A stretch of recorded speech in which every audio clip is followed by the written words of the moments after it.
What's up, everybody? Welcome back to another episode of the Brotherhood Connect.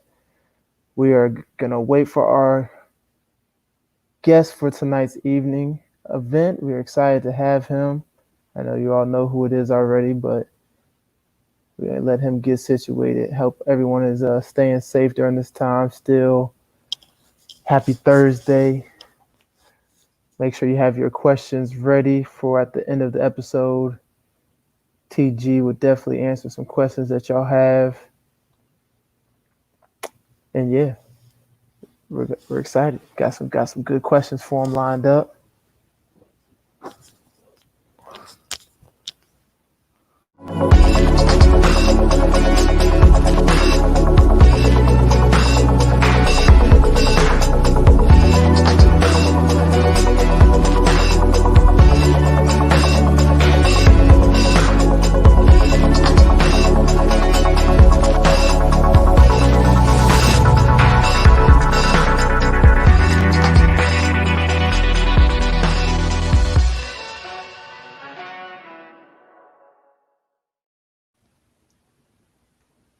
And here he What's is, going on? TG. Hey, do I need to close my blinds? Let me see. Nah, you look good. You look good. All right, cool. What's Perfect. going Well, on? man, well, let me go ahead and give you a proper introduction before we get started for all the viewers. If y'all don't know who this man is, you should. But he's from Tarboro, North Carolina, Georgia Bulldog, 10th pick in the 2015 NFL Draft, three-time Pro Bowl, two-time first team All-Pro, NFL Offensive Player of the Year 2017, NFL Rookie of the Year. He's a great friend of the Brotherhood. You know, I know he wishes he could have wore the jersey, but you've had a chance to put it on a couple of times, right, TG? Yeah, man. I actually was gonna have my jersey on tonight, but I didn't want to overdo it. I didn't want to overdo it. Look, there you go, right there. Number 3, TG. Yes, sir. What's going on, man? How you doing? Man, everything good, man. How you doing? What you doing right now to stay busy, man? Just working out, going on these hikes. I'm still out of here in Cali, so I just been out here just training. Yep. This same old, man. Taking Yep. care of the body, eating right, Yep. working out, just really ready for the season. Really ain't really much to do. Yeah. Just chill at the house, Yep. go to my neighbor's house or whatnot, and then really just work out. Yeah. It's definitely a good time to just stay ready. Just Yeah, stay it ready. is. So nah, man. I'm excited to have you on, man. Thank you for taking the time. I know you're busy out there, but just want to start at the beginning. Like you're my first football guest. So I know a lot of people have heard different basketball stories, and obviously y'all story and y'all journey is different. You know, Yeah. obviously it's totally different, but y'all work ethic is definitely the same. So let's start at the beginning. When did you choose football? When did football become your sport? Did you play other sports growing up, or was it always football? Yeah, mainly it was always football. I mean, I started football probably 4 or 5, just growing up, playing Pop Warner in Baltimore. And then I ended up moving to like North Carolina when I was around about like 7 to 8 years old. So, when you move to a whole new state, you don't really know much what's going on. So I was out of football for like probably like two years until one of my classmates, I used to ride with him to North Edgecombe. So I used to play with Mm-hmm. the Little Warriors. But I always played defense, which is Yep. crazy. Like I always played defense. I didn't play offense until my 10th grade year, and I was Okay. still on JV. So that was like my first time at running back. So I just kind of always played, man. That was just, if you wasn't out getting in trouble, you had to play sports. So that was the main thing for me, just always playing sports. All my friends was playing sports. Yep. Never that good at basketball, so I never made like, never really played like basketball until I got in like 8th grade and then in high school and stuff like that. And Yep. what's funny is I actually didn't play like halfway through the season through football because I wanted to focus on basketball.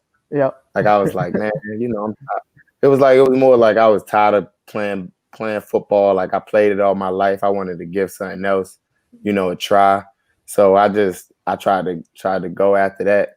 And then I went out to practice one day, and I wanted to ask one of my friends for a ride home, and they done got me to playing football. So that's when I started back playing football in high school. But it was fun though, man. I mean, just the whole journey, just playing football, playing all sports. I tell kids just try every sport because you might not get this opportunity again. Yeah, no, you're right. You're right about that. So when playing basketball in high school, did you play varsity, JV? It's funny. I played varsity before I played varsity basketball before I played varsity football. I didn't play varsity football until my 11th grade year. Wow, wow. So Yeah, that's crazy, amongst right? your NFL friends, who's the best basketball player you say you've come across? That's basketball.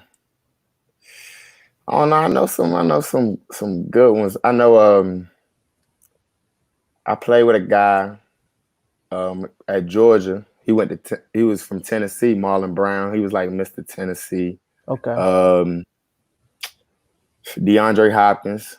okay, yep, yep. Um, who else pretty good? I don't want everybody think they good. Nick Foles is all right too. Nick Foles can shoot. Nick Okay, Foles can shoot. look, Jared Goff is terrible at basketball. look. I'm gonna tell you one I played with growing up. Navarro Bowman. He he Okay, he it's his he. birthday he today, by the way. it is. Yep, yep. He can hoop. Yeah, He can hoop. for real. He played with me and Mike Beasley on our AAU team, DC Assault, and he locked Oh up. yeah. He held OJ Mayo to 2 points. The OJ Mayo. The OJ Mayo held him to 2 points, locked him up. Oh yeah, And he had a yeah. nice little lefty jump shot. He a lefty just like you, but could shoot. Okay. All Yeah. right. Yeah, I like that. I like that. But yeah, so Nah, he's when the Navarro was a beast on the field though. yes he Ooh, was. Yes he was. yeah. So tell me, when did the NFL start becoming like a reality? Like at what point did you realize, man, I might can make it? Honestly, man, um, it was after my freshman year when we played when I was at Georgia and we played Alabama in the SEC championship game. Yep. And I had like 100 yards, like 2 touchdowns. We lost, but like, nobody do that against Alabama. This was, they only probably had like 300-yard rushes on them in like the last 10 years. So Yep. like once that had a good game against them, I'm like, all right, maybe this football thing can work out. Like I need to start taking this a little bit more serious. So I started just started picking up the grind, just started grinding a little bit more. Yep. And then so it's crazy. I was just playing for the fun of it, man. Just really just out there having fun. Yeah. And then, just seeing that opportunity and try to take advantage of it as much as I could. That's funny. So you ran 100 plus on Alabama. You went back to your dorm room that night. You was like, dang, I'm I I'm was kind like, of I'm kind of good. I could do this. I could do this for a living. I could do this for a living. So nah, that was like one of the defining moments where I felt like, I knew I had the ability. Yep. Yep. No, that's a big time moment for sure. Do it against them. When why'd you choose Georgia? What schools did it come down to? What ultimately made you choose the Bulldogs? Um, I chose Georgia, man. I kind of wanted to play in the SEC. Yep. And my mom, I had a good relationship with Coach Rick. Like my mom did. My mom wanted me to go to Clemson. So it really came down to Georgia and Clemson. Yeah. But to be honest, to tell you the truth, I probably would have went to UNC if Butch Davis would have never got fired. Mm. Mm. Which I'm kind of glad I didn't. No, that's that's So that's that's it makes good. it even better.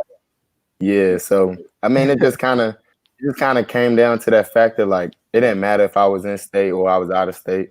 Yeah. I just wanted to be able to just go somewhere like where I knew as far as education, a good like football school. You know what I'm Yeah. saying? They had all the running backs as far as Herschel Walker, no Sean Hmm. Marino, guys like Terrell Davis. So um, I went in there, didn't know if I was gonna start. I came in like the fourth running back, but I just Hmm. didn't care about that. It was just more about me, just knowing what I could do, knowing what I was capable of, and like God worked everything out for me at the end of the day. Yeah. No, absolutely. So jumping back, now you said it really took that Alabama game to kind of say like, man, I can really do this? And you said you played it for fun when you were younger. You said it basically was something you did just to keep you off the streets and keep you busy, you and your friends. Yeah. So how did your mindset change? How did your work ethic change when you finally said, oh man, I can really be special at this thing? What kind of stuff did you do in college that, changed your whole, you know, schedule, routine, just to up it to the player that you became? Honestly, man, I had good teammates. In college, as far as football, it's like 125 players. Yeah, But one of my good friends, Marlo Herrera, he played linebacker at Georgia. He used to work out just all the time. yeah. College, you usually do the workouts and you done. But Mm-hmm. a guy that really helped me as far as my work ethic, it was a guy that never touched the field at Georgia.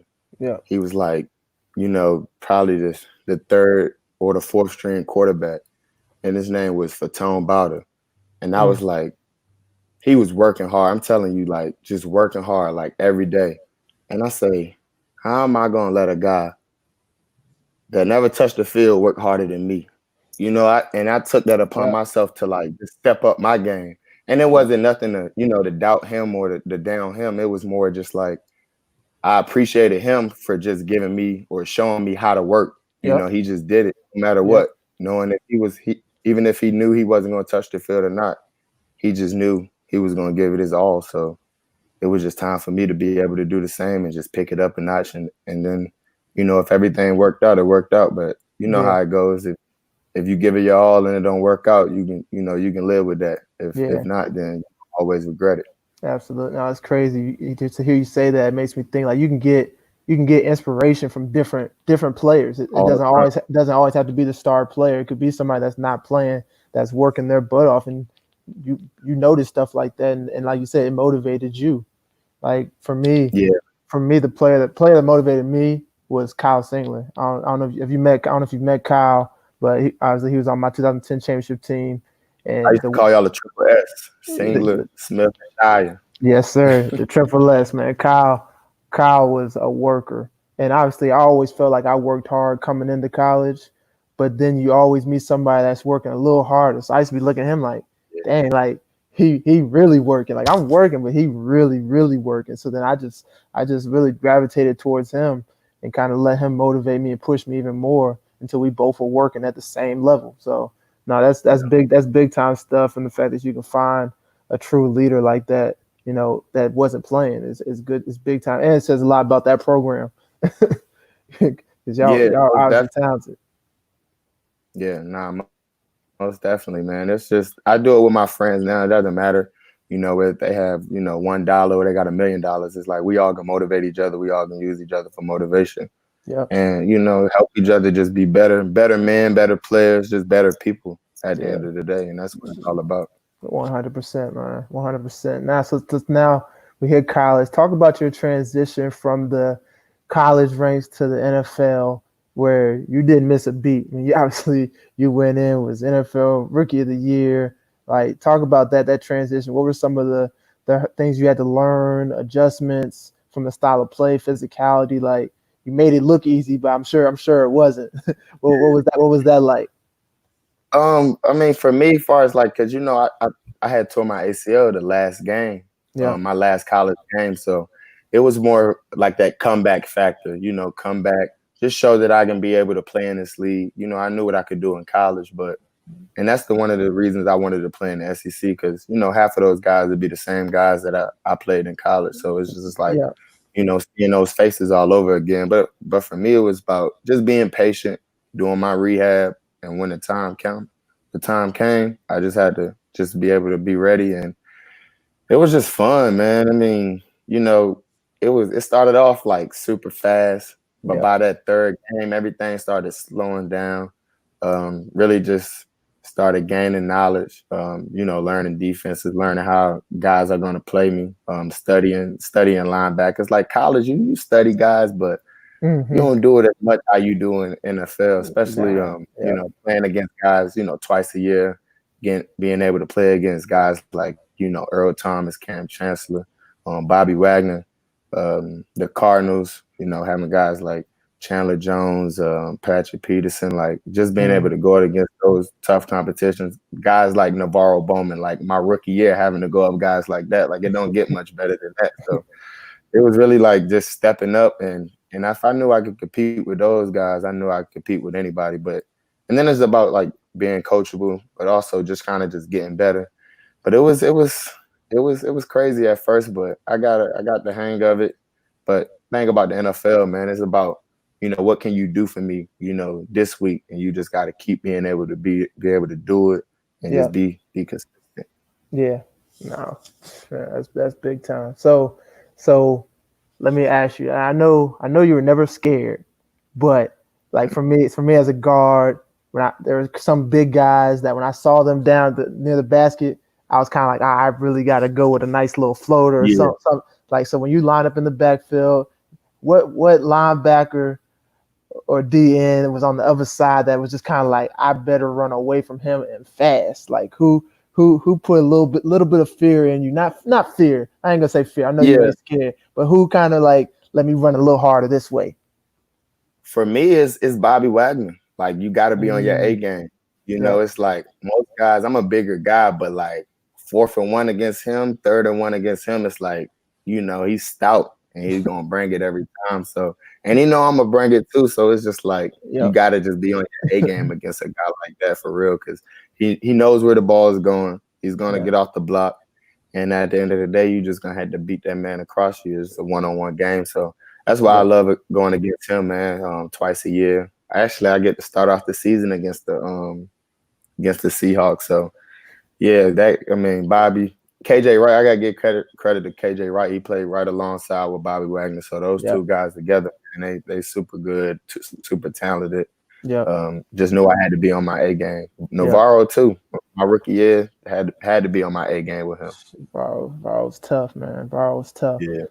So now a little bit of history. When you started, watching the NFL, you think back to the history of the game. Who are some of your favorite running backs, older running backs that came before you that you just big fans of? Guys, man. I'm more of like obviously Eric Dickerson, but like guys like Gale Sayers. I grew up a Ravens fan, so Jamal Lewis. Guys like them, AP. Of course, that's a no-brainer.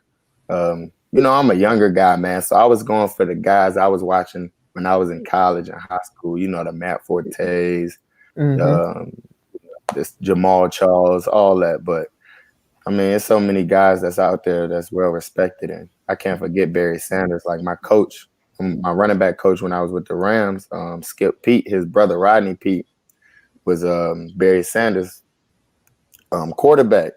So I had a cut up of like every Barry Sanders run.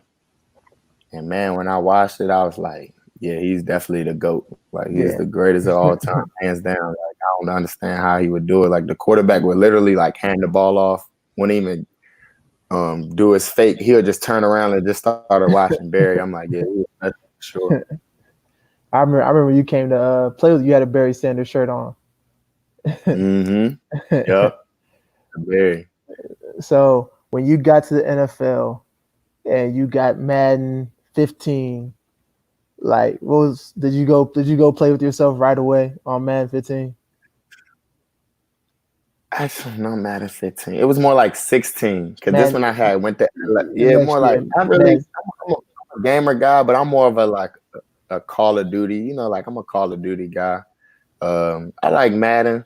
But I never really played with myself like that, to be honest, man. It was did like a Madden event, so I obviously had to play with myself. I run the ball like 30 times in a row. Like I ain't throwing the ball. I'm running every time. Look, I'm gonna be honest. When I got drafted, NBA 2K, I was playing with myself. I was like, look, I had to do it. So that's why I had to ask you that question.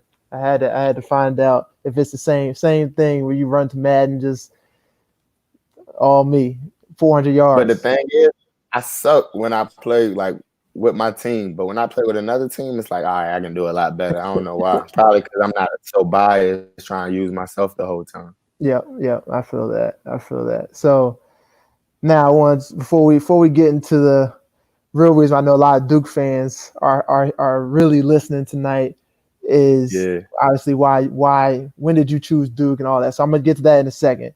But social media and branding, that's something when I obviously I follow you, see all your posts, and obviously you have an amazing social media. The way you run it, the posts that you do is obviously well prepared and well timed and everything that you do. When did social media and branding become something that you paid attention to? Was it always something that you looked at and thought of, or something that came as a professional? Yeah, when I became a professional, honestly, man, like really once I got to LA and started really like just started networking, meeting people. I mean the sponsorships, the endorsements came in, and then just really just trying to be like a positive role model, but also just try to motivate people, but then just show people like, I was so young when I came in, was able to win rookie of the year, Mm-hmm. um, offensive player of the year. And I was only like 5 or 6 years removed from high school. So Yeah, I just wanted to be able to just show the young kids is like, man, you got it. Like we all have it. We all had the opportunity, but you can do something. It don't have to be football, it don't have to be basketball, but like I was literally in your shoes like not too long ago. yeah, I graduated high school in 2012, and I'm going on my 6th year in the league. So it's just like, you just got to keep the faith. But really, once I got to LA, man, just started being able to just, use that platform. Instagram started being bigger, Twitter, voice your opinion, but also just put out good content and, mm-hmm. just show, the fans, they want to see what you're doing. They want to be able to interact, see you go on your vacation, see you working out, Yeah, see the off the field stuff. So I'm yeah, big on that, man. Just being able to show the people, get the people what they want, but then also like spread the love too, yeah, show love to my friends, whether they have an endorsement or they have a foundation, a charity, yeah, the football camps or whatever it is. So I yeah, definitely try to make sure I just try to support everybody, but then also just try to be positive because there's so much negative stuff like every morning on social media. yeah. No, you're right about that. You're right about that. Yeah. What would you do? So obviously, so you learned it a little later.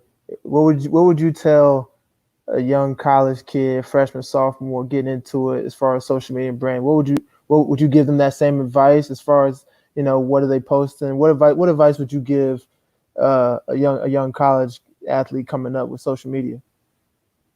I mean, one of my biggest things, man, I learned, you never give someone the power to control you. Never put anything out there that you don't want to be, that you don't want to be seen, and Mm-hmm. someone that can take advantage of you. But there's just, it's so many negative comments. There's not even that many negative comments. It's literally 100 good comments, but people like to, focus on the 5 bad ones. Yeah, Just ignore it, man. And you're blessed. Like I just tell people I'm blessed, man. Whether I'm been able to play in the league 10 years, 1 year, like to be able to do everything I've done, I thought I'd never do in my life before is just like a huge blessing. So I just try to take everything as appreciation, and yeah, then just spread the love, show it to the younger guys that's coming under me, so they can do the right thing. yep, It's just yep, like it's a cycle. It's yeah, gonna be another Todd Gurley 10 years or 5 years from now, but I want yep, to be able to show him and tell him, the exact same thing, but do it at an early age. yeah, Experience. It come with age, but just be able to go back and whoever it is, be able to just tell them and show them how to do things. And I tell people they can always call on me at any time. I'm yep, on only, one DM or one phone call, one text away. So it's never nothing to just, talk to the young guys and really just show them. yeah. Nah, you definitely ain't lying. Because since the day I met you, you've always been such a humble dude that you always moved a certain way that I admired about you. As a young dude in the league, like just your humbleness and your presence was always, just well respected by me and by Coach K, and everybody that you came around with us was, you know Yeah. definitely just love to. proud to call you a family friend of the Brotherhood, man, for sure. So Nah, I appreciate it, man. I appreciate that for sure. yes, sir. So now with that, when did you become a Duke fan? I became a Duke fan. So remember I told you I was originally from Baltimore. I moved to North Carolina. So I used to play March Madness all the time. And I'm like, who is the Blue Devils? And I did not know that Duke was even in North Carolina until I got to like the 7th grade. I just used to play the game. And this was probably JJ Redick. Was this his senior year? Was this 03? Yeah, yep, I think And he's 03, 04. Yep. 03, 04? Yep. And lost to UConn in the Final Four. Yep. That's kind of like when I became a fan, man. Like I just was, and then I learned the whole UNC Duke thing. It was definitely on. Once I get on somebody's side, I'm on somebody's side, and I'm a ride with them. So I kind of just been a fan ever since then, man. Just following. As the older I got, I haven't really been able to keep up with it so much, but like I used to keep up with the recruiting classes, like all that. Like I tell guys, if you go to Duke, like you my boy, whether I know you or not. Like you got the young guys like Cassius Stanley, like Yep. Quinn Cook, like everybody, man, like good dudes though. Like I tell them, like if you with Duke, I'm gonna ride with you, I'm gonna support you. Cause I appreciate the way y'all took me in, man, and it made me feel like I was a part. Like I tell people, I'm like, oh yeah, I didn't go to Georgia, I went to Duke. I tell people that all the time. So now I'm just super appreciative. But I tell guys, like, you really got to be from North Carolina to like really understand it. They're like, why are you walking around campus? I used to walk around campus like in front of the basketball teams with like Duke gear on, Duke jerseys, like all that at Georgia. So Yeah. it's just a North Carolina thing, man. You got to Yeah. just be able to you got to be from there to understand it. You're right about that. Well, I'm glad you chose. And I like being hated on. I like being hated on. So it's like Hey, it's only right. you gotta embrace that for sure if you're with us. Exactly. Look, I'm gonna make sure we gotta get you a number 3 Gurley jersey, Duke joint. Hey, I'm putting that in the frame. Look, I'm gonna make That's sure when we get back in the office, I'm gonna make sure we get that done for you, brother, for sure. I appreciate that, man. For Congratulations to you, by the way, man. I was super happy and excited for you. Man, appreciate it, man. Just trying to keep rising, man, and do what I can for these young brothers, man. That's it. Yes, sir. That's it. Me and Quinn, we're gonna have a little podcast come out pretty soon too. I'm gonna keep you posted. Yeah, man. Let me know. I'll definitely be tuned in for that. So, what was your favorite Duke game you've attended? Gotta go with you. Was this your senior year? Y'all was down the UNC at halftime. Yeah, you came back. Oh my man! Like I remember that game like it was yesterday. I did not sit down not one time. I was in high school. High school. Like I went to the game and I literally almost committed to Duke like the same day. And I was like, hold on. I was like, calm down, Todd. Like Coach Cut is a great coach. I was like, calm down. Like you went to a basketball game, not a football game. But like, that's crazy. Game, man, that was, and then obviously Melo's, he's one of my favorite basketball players of all time. So my second school was Syracuse, but they're in the ACC now, so I don't mess with them no more. So when they came back to Cameron Indoor when they was number 1, and they played Duke, and I think Jim Boeheim, he got the technical foul. Duke ended up winning. I was super happy about it. That was them probably like my 2 favorite like Duke moments. Man, that's crazy. So that's 2011. How old were you then at that game? I had no clue you was at that game. We never talked about that. I think I got pictures and everything. I was probably 16. Oh wow. Yeah, probably like 16. Yeah, I was 16 years old. Man, that's dope. That was you're right. That was a big time game. That's a big time. Man, see, look, I think that was my first college basketball game and everything. Look, you never know who's watching, man. That young TG was in the building in 2011. I was always there for the support, man. That's why it's so crazy, just how like everything just works out, when you just do things the right way and you really genuine, you passionate about something, and just everything just gonna fall in place. Yes, yes, it do. Yes, it do. So now you always come back to Durham whenever you're around. You stop through. You got to a pickup game with myself and John last time you came to town. Talk, Yeah.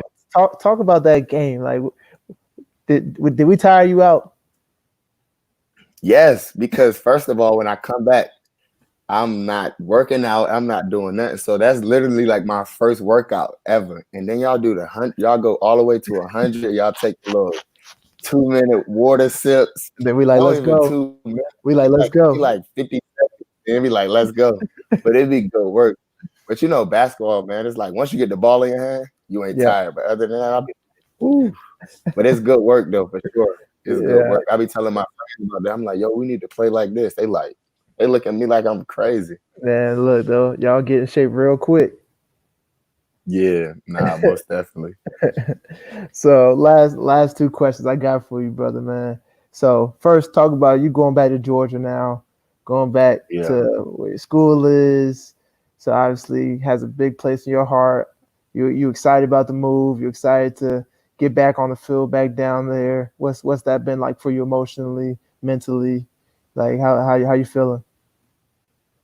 I'm excited, man. Like I always just like I really can't even like I haven't even like been able to just think about it. It's so crazy when I just talk to my friends, because all my friends, you know how it is, man. When you go to college, that's where you develop like your lifelong relationship. So all Yeah, my friends is really in Georgia. So I call it like a little homecoming for me. yeah, Everybody think I'm from Georgia anyway, because I went to school there. So it's just like yeah. it's super exciting and got a chance to really just be able to hang out and get to know Julio, these last couple of months. Yeah. I've been playing against guys like Grady Jarrett in college, so it's just like it's a good feeling, man. I'm definitely excited about it. Like I'm really speechless, and I get to go to Georgia games. Like Yeah. it's like having a cake eating it too, man. It's just like it's like the best of both worlds. So I'm super excited about it. Nah, that's exciting. Shit, I'm excited for you. I'm gonna make sure I'm gonna buy me a TG Atlanta jersey for sure.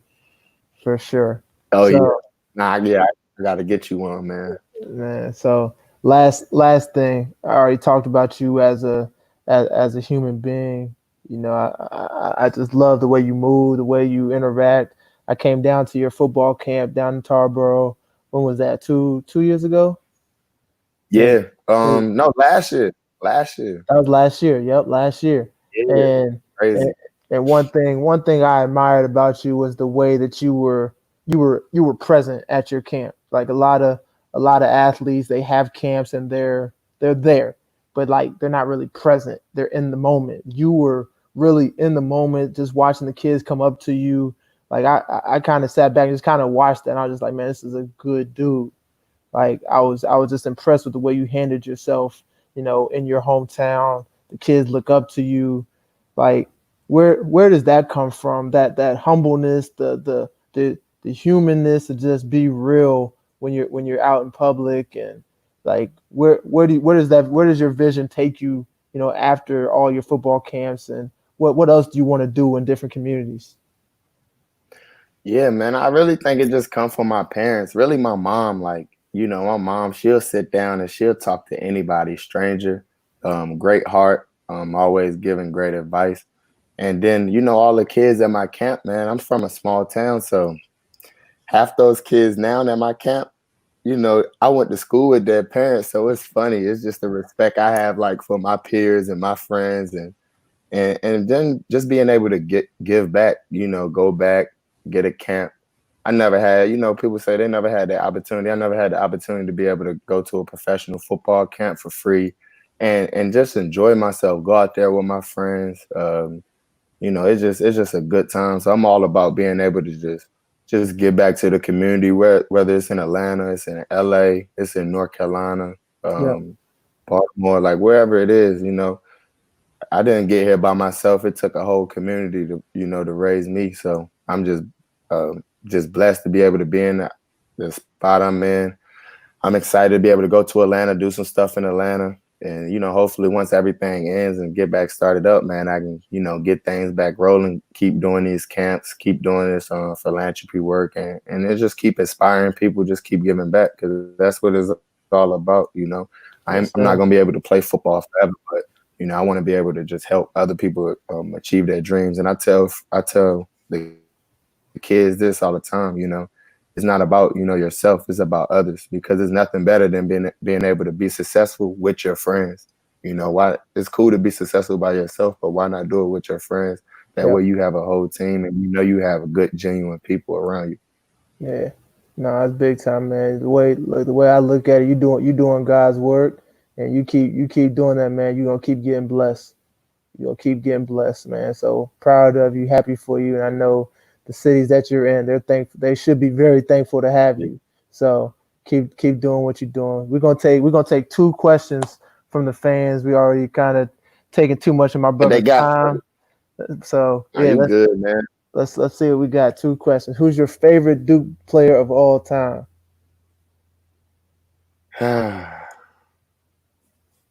Y'all know the reason I started watching Duke, man. It had to be JJ. The reason I started watching Duke, it had to be JJ for sure. That's a big one. What's your favorite thing you've done with the Brotherhood? This might be one of my favorites. Actually, it was doing a podcast with Coach K. He was like, Coach K was doing this podcast, and I was like, really? I was like, all right. That and y'all being able to just just take me in when I come to the Duke UNC games, man. It's just like it's a dream come true. Like, y'all don't know how many people hit me up each year. They're like, you going back to Duke this year for the game? I need to go. I'm like, look, man, not even a Duke fan. Like, you gotta be like, you gotta be real deal. But just to be able to just to have this relationship that I have, man, be able to text you, text anybody, and then just get love from the former players that went to Duke. It's just a blessing. Like I said, just a kid from North Carolina growing up, a big fan, and to be able to just live out my dream, be able to just go in camera indoor, which is amazing to me. So that's my favorite part about everything. Yeah, no, that's big time, man. Well, look, man, thank you so much for coming on. Look, the Brotherhood is rooting for you. Can't wait to see you on the field in ATL, ripping it up, doing your thing. And we're gonna end it like this. To all the fans out there, thank y'all for checking in. Continue to stay safe, social distance, wash your hands. To our healthcare professionals out there on the front line, thank you for all that y'all are doing for us. We love y'all. And we out. Brotherhood Connect. TG. Thank you, my brother. All right, man. Appreciate y'all. Thank you. Yes, sir.